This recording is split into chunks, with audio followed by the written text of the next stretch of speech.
So, finally, after a little bit of a break with life and things happening, returning to another video of the Major Arcana, and today we have card number 8, traditionally, Strength, and 5 portrayals of it from left to right. We have the Hush Tarot, followed by shadow pointing. Oh, brilliant.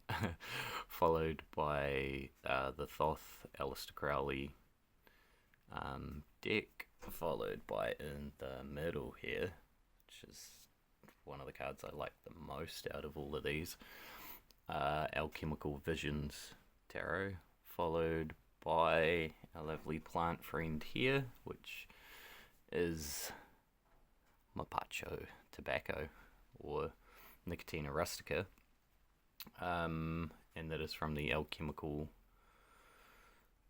Alchemist's Garden.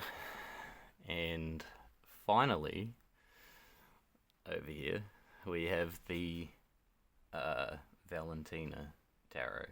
Now, brilliant in a sense that they are all quite unique portrayals of very similar, the same card.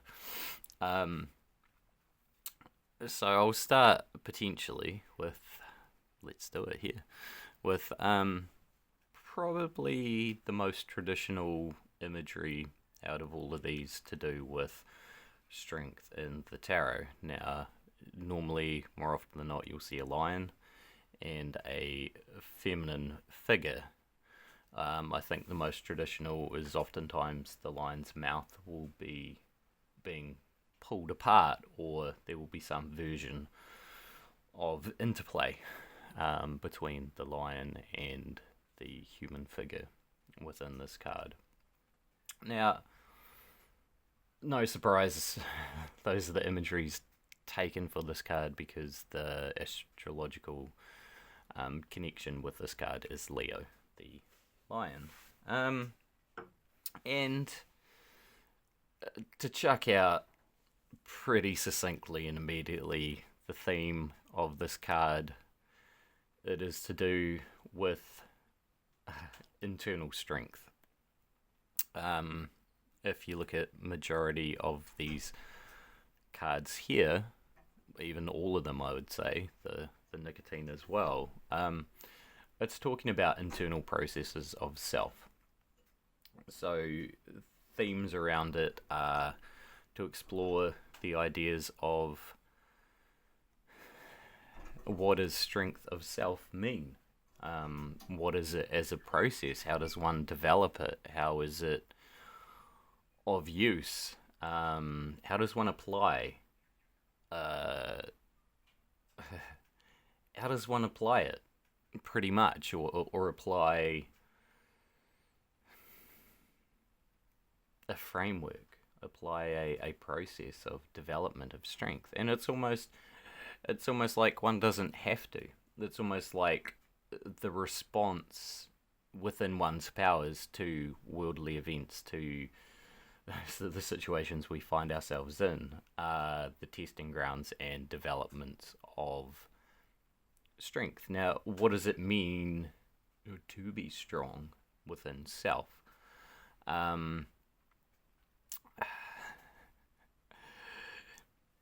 That's a good question. Questions are great. Pose a question, muse, go, well, what's the answer? What facets are discoverable? And I feel that everybody should, at times in their life, pose themselves questions to learn, to develop, to understand. If we stopped doing that, we would accept things as are, as is, internally and externally. So questioning is a wonderful, wonderful tool, I find, to progress ideas, concepts, development. So we'll start now over here with the Hush Tarot and this rather doll-like figure who you may note is missing an arm. It's fallen off through previous encounters of life. Uh, are we going to go through life unscathed? Is strength meaning you're impenetrable and vulnerable from the effects of not of life of living? No, that's almost more cowardly than living life. That's trying to avoid living life by overprotecting oneself. That's not strength. Strength is is being vulnerable. You'll see in three of these cards the feminine figure portrayed is either fully naked or partially naked. So there's a clue that being vulnerable to life, to love, to lessons, to learning is part of throwing oneself into the experience, which I think is a nice follow on from the Chariot, because the Chariot is about going places, making things happen, energy, and all the rest. And within that, the progression is for the learning of, well, am I who I want to be? Am I secure? Am I confident? Am I trusting? Am I am I learning my own powers? I think is one beautiful component to think about around strength. In this card, we also have I'll just hint on again. It's like this figure has been through some battles. The limb is missing. Is that a restriction or is that a enhancement? Oh, I've learned. I might not have an arm, but I've learned how to operate better because of testings. And I think that's really important. The goal, or a goal, is not to create the life or avoid the possibility of having to go through trials, but it's about developing one's responses, one's inner fortitude, strength, awareness that you can overcome them, that you can be successful. And that is what strength is about. You'll see wonderfully portrayed moths and bats, which I think is really cool. You've got predator and prey. Strength is at times an awareness of this dynamic. Because at times we can be the predator towards others, towards resources, towards trying to achieve what we desire for ourselves. Not saying this is right or wrong, good or bad, it's just a dynamic. You'll see it in nature. At other times we will be the prey. We need to be alert, we need to be aware, we need to be conscious for our survival needs, which is also another element of strength. Now, there can be a overpropensity towards either attitude. Different components of that may be necessary at different times, but to me, majority of this card talks about inner fortitude, inner awareness of it seems strange to say it, but a gentleness. It's like a gentleness and a self-assessment that is honest. Kind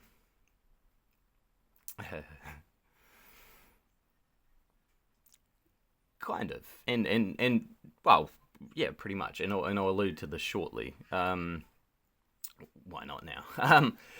The reason why I absolutely adore this Alchemical Visions portrayal of the Strength card is within astrology, different signs are associated with different organs.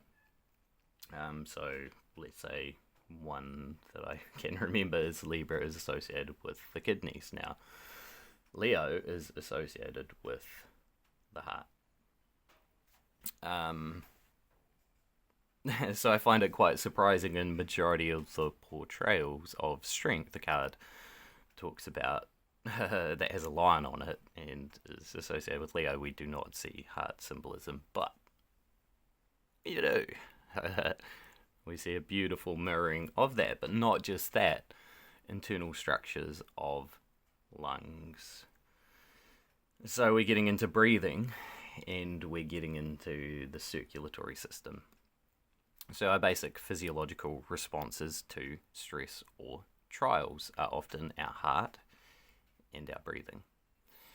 So mastery over self has to have an awareness of self as body, of how our physiological responses to external situations can either heighten distress, stress, aggression, fear, all of those sorts of responses.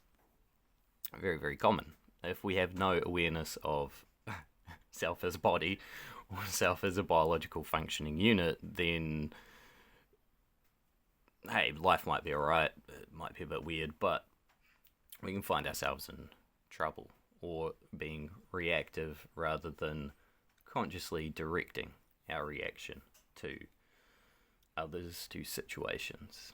Now that requires a level of strength and basically a level of awareness and fortitude and understanding and connection to our internal being on a very physical level. And I think this is oftentimes an element, I would say, is portrayed by the close relationship here of our beastly earthliness creature and the more human figure. So one is not better or worse, more desirable, less desirable. One can't come at the expense of the other.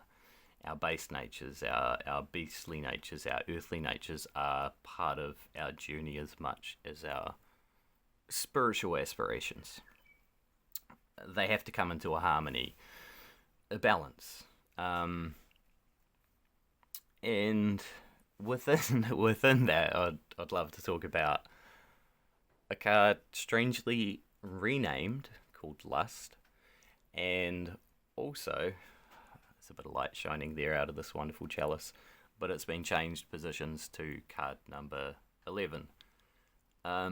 Within the Marseille Tarot deck, I believe it was more traditional to have card number 8 as justice and card number 11 as strength. And in some decks you may still see a different numbering. And both of those card names were changed within the Thoth deck, which I really like. I really like the renaming of them. The changing of position is neither here nor there. For me, it both works. 8, 11, there's nice balances, symmetries within those numbers. And they could work for either card. But the renaming from strength to lust is wonderful. And the imagery in this can be seen in a lot of ways. There's a 7-headed beast with a rider on it.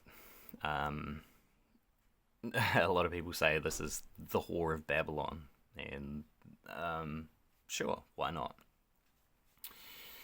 Is something a sin? Is it a virtue? I mean, on its own, without context, what is something?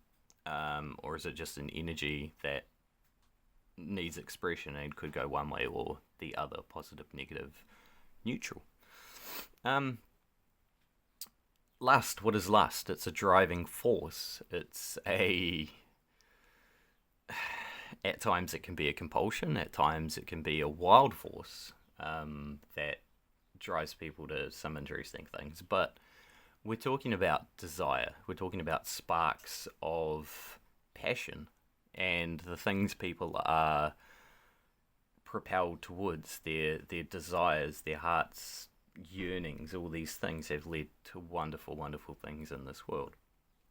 So I really appreciate it being renamed Lust, because another component of strength, I would suggest, is the desire to follow one's heart.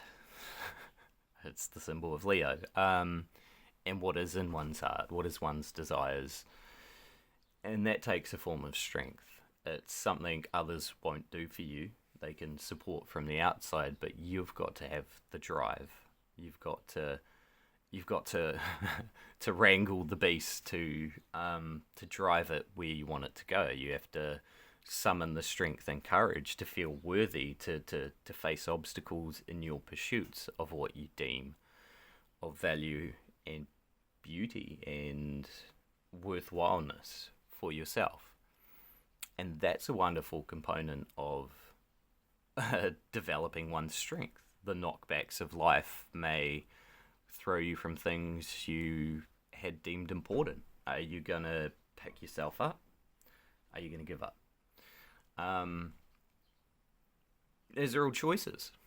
Choices we have. Discernment about what is important. Focus. Again, what is the best lens of discernment in life? For me, I would say the heart. What brings you joy? What brings you passion? How does love manifest larger within yourself and shared and amplified? What is it to be alive? What makes one feel alive? Makes the heart pump, makes joy present. Can be so many things, and each being is unique. And that's part of why we're here, is to is to find these things, explore them, express them, celebrate them.